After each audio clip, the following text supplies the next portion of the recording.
Well, good morning, everybody. The evolution of this temperature pattern over the next, let's call it about 20 days, is going to be critical, I think, to the setup for the rest of this summer time period. And what we've got right now developing is a really deep trough that's going to set itself up over the Hudson Bay, which is just off of this map. Now, with that trough being established in that position, we're going to watch ridges in the near term flank North America. And I've talked about that a lot over the last week. But that's going to really drive the temperature pattern going forward and also where the heaviest rains are going to be, because in addition to these two large ridges, one here and one here, there's going to be a developing sizable ridge that's going to set up over the southwest, driving in some significant heat and also setting up our thunderstorm regime. But the map I've been talking over, this is this morning's temperatures at 6 a.m. Central Time.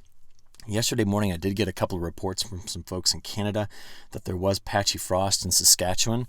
And this morning, you can see here in northern Minnesota, temperatures did get down in places in the 30s. And there's still quite a bit more colder air that's going to be coming in behind this. Take a look at the temperature differences from normal compared to yesterday. Places right in here where the cold front is advancing, they're already up to 20 degrees colder than they were this time yesterday.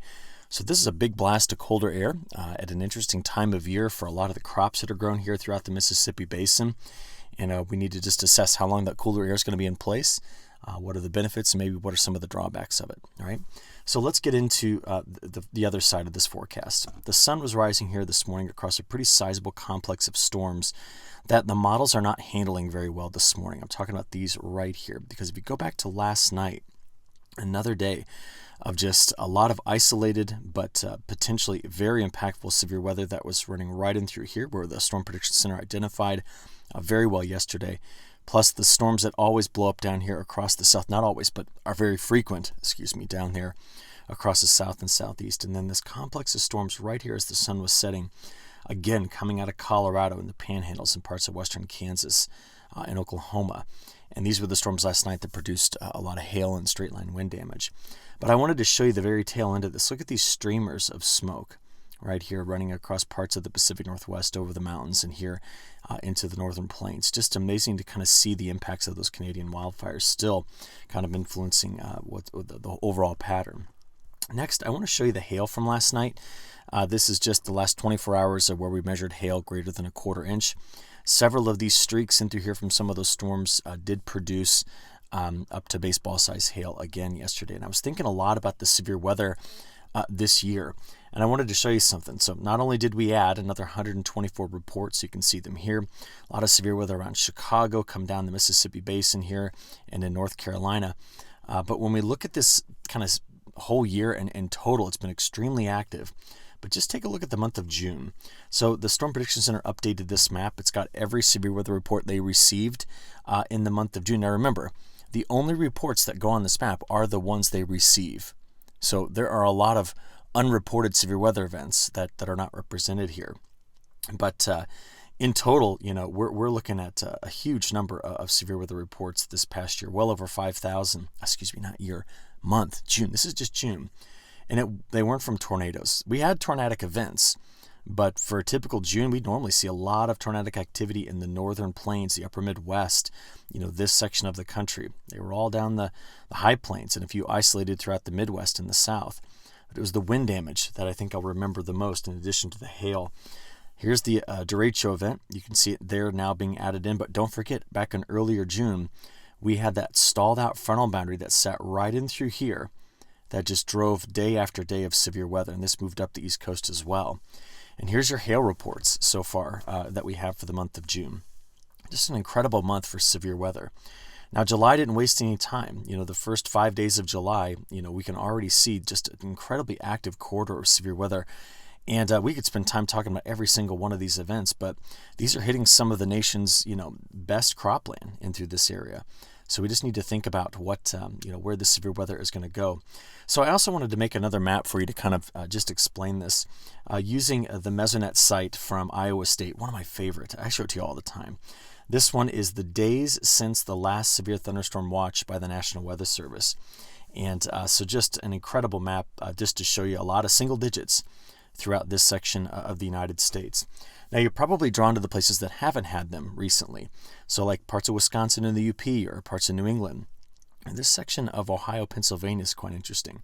But get over the mountains. I mean, we have some places in California that have not had a severe thunderstorm watch issued in these climate reporting districts in like 17 years.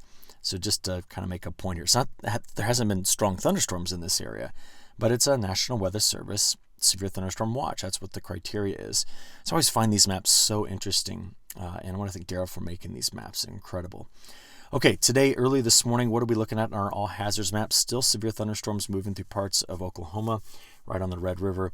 We've got the red flag warnings, and we're going to really see this map change a lot with these colors, like down in Florida or the ones in New England, as they start to build in heat in the west in the coming days. But before we get there, we got to talk about the severe weather, because the Storm Prediction Center has identified today, again, Colorado into Kansas, all the way up the western and high plains for the risk of strong to severe storms. And again, we were watching this morning, what the remnants of yesterday's storms were doing in this area. And this is going to be a bit of a point of contention, I think, in the forecast, because some of our high resolution, short-term forecasting models, I don't think were initialized very well with the position and strength of these storms right here coming through, coming through parts of, Texas and Oklahoma. And why this is important is the near-term model I like to show you, the NAM, it has some rainfall coming in very soon into places that have been very dry that I don't think have the right handle on what's going on. So back to the main story. We're going to watch today this region, all right? When we get into tomorrow, it's kind of the same area. This is on the 7th. And then as we get into the 8th, we're going to watch right in through here. It's like the same same spot 3 days, just a lingering frontal boundary. It's the cold front that's coming through here today, stalling out, pushing up against the ridge that's developing over the south. So you see, you get this boundary that just doesn't move. What are boundaries? It's where two different air masses are colliding. You get air to rise, and because we're so close to the very unstable and hot air that's over the south, we just get storms to pop there. But here's the problem. This is the upper level flow. So see it? There's the very deep trough that's around the Hudson Bay, all the way up to the Canadian archipelago. You have the developing ridge sitting in this area, and the flow has been increased here. That is what's helped bring rainfall back to some very dry places. But what I'm watching is this shortwave right here, because some of the models are taking this. Let me rephrase that. One model is taking this, running it over the top, and driving it right into parts of South Dakota, Minnesota, and Wisconsin. And the reason that that's so important to see is this is an area that's been very, very dry. So let me show you what I'm talking about. This is the high-res NAM. Now, going through this morning, I don't think the model has a handle on this. Look at the size of the storms here versus what I showed you they looked like. So see, this is early this morning. There's no massive squall line that stretches all the way into Texas as the model would suggest there would be by 7 a.m. So this is not well represented in the models. But as we go forward throughout the day on Thursday, just a lot of isolated convection. This is typical summertime convection here. But this is what I'm watching tonight, right up here. So notice, the NAM model doesn't even really have the severe weather coming out in this area later today. We got to think more about this and watch it throughout the day. But this is what I'm curious about. See this low here? That low moving across South Dakota is showing up really well resolved in the NAM. It then drives rain through South Dakota into Minnesota and eventually into Wisconsin. Also brings more storms into Illinois, down into like toward Memphis. I mean, this storm system is what I'm very interested to see if it develops, because if it does do that, that brings rain and fills in one of our last remaining holes in the United States. It'd fill in this one. Okay, so you look back over the last 30 days at where it's been dry. We've kind of honed in on these three areas, right, that are east of the Rocky Mountains. It's not to say that there's not other dry spots, but we're looking at these three large areas. We're going to be watching going forward how this area develops with heat. And we've had a few events that have come through parts of the Pacific Northwest, but overall we are still sitting in a pretty sizable deficit across some key acres, like I mentioned yesterday, in the Willamette Valley, the Columbia Basin, getting up towards Spokane, over toward Coeur d'Alene. This is this area that needs a lot more moisture, needs a good July thunderstorm event coming through. Okay, so back to this system possibly delivering some moisture into this region. Okay, here's the latest from the WPC. They don't have it. They've got some stuff coming in through here, some moisture coming in through here, but no really well-developed low that's going to track into this direction over the next 7 days. The model's much more focused on two areas here and here with the heaviest rains. They still have this whole region, parts of the upper Midwest, northern plains, back into the Canadian Prairie, which we talked about yesterday, remaining relatively dry overall. And this is becoming problematic in this area. Only thing, again, saving it is the cooler temperatures. So if we had the heat and the dryness, we'd be talking about major issues. But as the ridge develops in this area, that 588 line is going to track somewhere between here. And that's why there's going to be a very active storm corridor. We're going to draw in decent amounts of moisture out of the south. So as a result, there's better chances of picking up rain, all throughout parts of the south. And then into New England, we still have wetter conditions, and this is largely due to the fact that a deep trough is forming here. So stuff just gets pulled around like this, and that's the setup.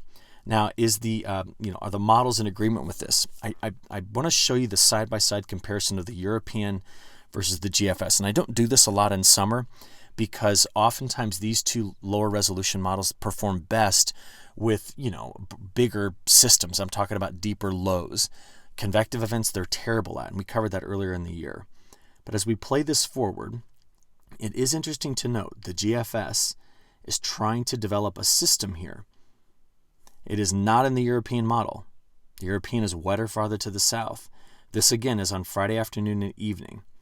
Now, as this plays forward, could we get another system rolling through the Midwest? Sure, but it's not really well resolved in the European versus what it's got in the GFS. We do see another front coming through here. This would be on Friday. And then as we played into the weekend, into the weekend, I'm going to tell you just to be keeping an eye on this corridor here as this deep low develops over the Hudson Bay. Now watch, I'm going to play the rest of the days quickly here. You can see the low spinning up over Hudson Bay, right? If I take you back, this is Sunday, Monday, Tuesday, Wednesday. And I'm not going into the details because these two models will not capture this very well. We have to look at things differently. Let's first of all look at total precipitation. So adding it up from the Euro, going through Sunday, Monday, Tuesday, Wednesday. Let's park it out there a week from now. We just take a look at things, and we've got total precipitation being heaviest in that ridge riding storm area where we have the next 3 days of severe weather. The deeper lows here. So you can see the moisture getting pulled around that coming up the East Coast. And that map looks very similar to what you saw from the WPC. There's the hole, though. One of the things the models are not resolving are the chances for storms in the Pacific Northwest either. There are chances for storms there. What about the GFS? Well, let's go out to the same time period. This is playing through Tuesday, Wednesday, out to next Thursday. Here's the two models compared. Now, if I lived right in through here, I'd be looking at the GFS going, man, this is bringing in moisture, kind of like the NAM. And there's a hole there. And if we compare the two models, you can see it very well. These colors represent where the GFS is wetter. These represent where the Euro's wetter. So the Euro's picked up on this corridor, and the GFS is flanking it with wetter conditions. Just important to see those differences when we look at the forecast models here for the central United States. All right, from there, we rely heavily on the pattern. We rely heavily on the ensembles. The most important factor to be watching is the development of that ridge in comparison to this trough and these two large flanking ridges kind of on the sides of North America. There's the 588 line. See it?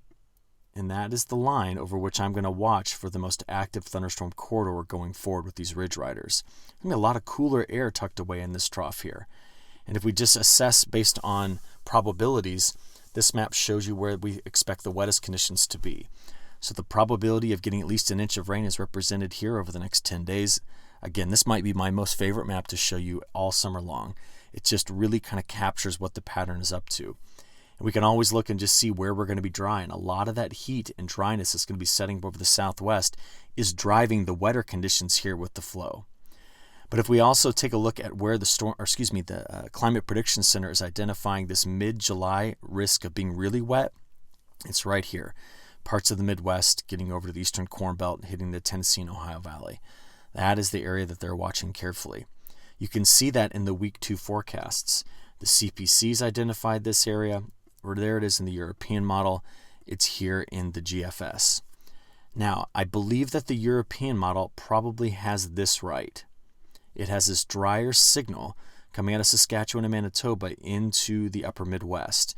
And the reason I think that's correct is because of the depth of the trough here. There's a lot of convergent flow there. With the ridge over the southwest, your best upper level support for the storm activity is going to be in through this region. And that's what we're going to continue to keep an eye on, right? Stretching through that particular spot. So that's your week 2 forecast.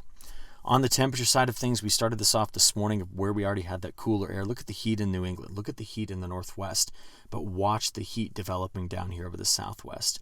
Here's Thursday's highs going into Friday, into Saturday, and Sunday. Now, this quarter is going to light up with a lot of 100 to 110 degree weather, but it extends all the way into the Pacific Northwest.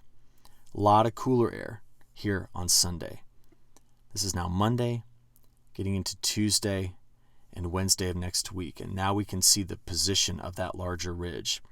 Right now, the CPC is keeping a close eye on its development, suggesting that there's a high risk of excessive heat from the 13th to the 16th, and a broader area from the 13th to the 19th, where we're expecting to have a lot of heat. Now down here, we're going to convect every day. Big storms will pop.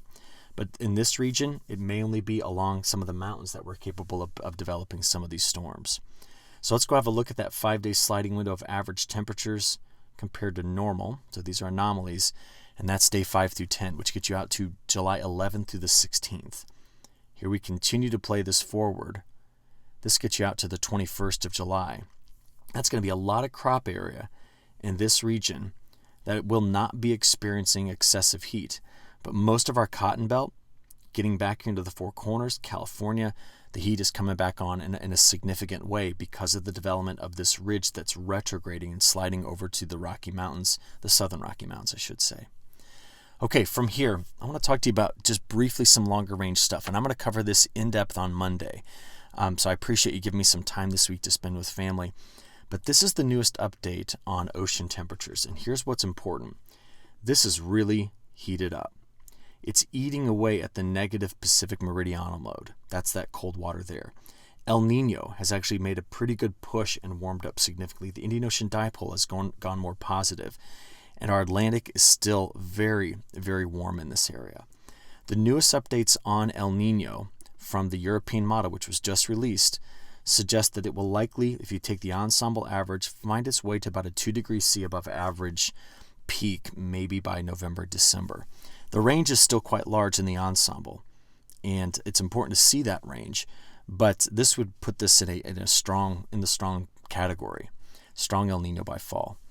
The latest update from the Bureau of Meteorology out of Australia, they have backed off a bit. They were at 3.2 degrees C above average by December. They're now at 2.8, but they've actually got this knocking on the door again of a super Nino, but not quite there like they were in last month's update. So they've tampered this down a little bit. Regardless, this is going to be very influential on the fall pattern. This could produce a very wet fall pattern for a lot of the central United States, and then set up winter for the West Coast to have a lot of atmospheric river events. Okay, that's what we're going to have to watch. What I will be very keen on trying to understand is what it's going to be doing to the tropics.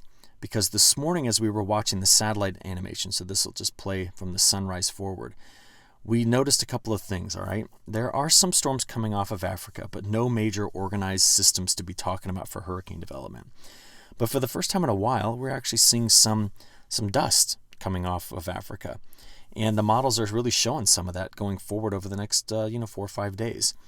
And normally when we see a lot of dust like this, it's an indication of some pretty active convection, but it's also an indication of what the wind field is doing here. I think this is a result, too, of where the displaced Bermuda High is currently sitting. And that's one of the things we're going to be talking about early next week when we do our next in-depth report. Because the European model sent out its newest long-range outlook, and this is August, September, October, but I'm focused on the Atlantic. And that's a pretty strong signal for a lot of tropical activity here. But notice how dry it is farther to the south. So this will bring into question where that Bermuda High will be, how active the convection will be off of Africa. And do these hurricanes make the turn soon? Or do they possibly get here over to the East Coast? Or what do we have coming out of the Gulf of Mexico? If we have any lead indicators, we need to have a discussion about it. I will also show you next week what the forecast is for the rest of North America from the new long-range models. But I need some time to sit down and really digest it, because this particular model back in in April and May did not indicate the drought that developed. It just missed it. So we need to know if we've got a better initialization now, and I need some time to think through that. So I appreciate you giving it to me. We will talk again tomorrow morning, and I hope you all have a good rest of your week. Thanks.